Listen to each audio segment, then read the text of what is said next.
Hello, maligayang bati po sa inyong lahat, mga minamahal kong taga-subaybay sa oras na ito ay kasalukuyan na ating nakikita na wiwitnessan itong mga gentlemen na marurunong gumawa ng kabiti dito habang kasakasama nila yung isang backhoe dito na pagmamayari ng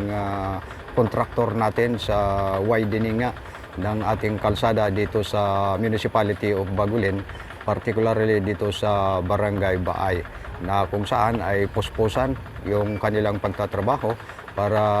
ma-coop up nila, magawa nila itong kontrata nila. Ito po yung sinasabi natin na road widening previously na nag-umpisa dito sa Municipality of Bagulin, Province of La Union, na tutumbok ito all the way ito sa bayan ng Kapangan, Benguet. So at this moment in time ay pumasok na sila dito sa may residential area dito sa Barangay Baay, na kung saan ay maraming apektado na private houses at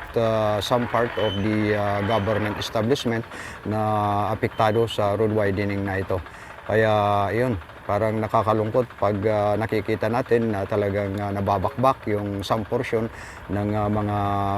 bahay, ng mga kapit bahay natin dito, pero wala tayong magagawa. Ang magagawa lang yung kontraktor dito, kung anuman yung part ng bahay na nagiging risky dahil nga nakat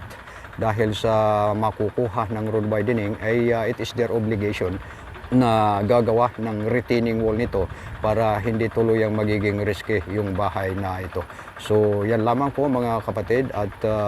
ayun, tuluyan lang po ninyo akong subaybayan sapagkat mula dito sa baba ay titignan pa natin sa taas kung ano yung maaaring maipakita namin sa inyo sa pamamagitan ng ating palatuntunan na ito. So with this, mula dito sa Sitio Au-Au, Barangay Baay, Bagulin, La Union, dito muna tayo at ako'y babalik sa inyo. So for the meantime, ito naman po ang inyong lingkod, si Kulo, laging nagsasabing, ikaw po. So yan muna mga kapatid, at maraming salamat sa inyo.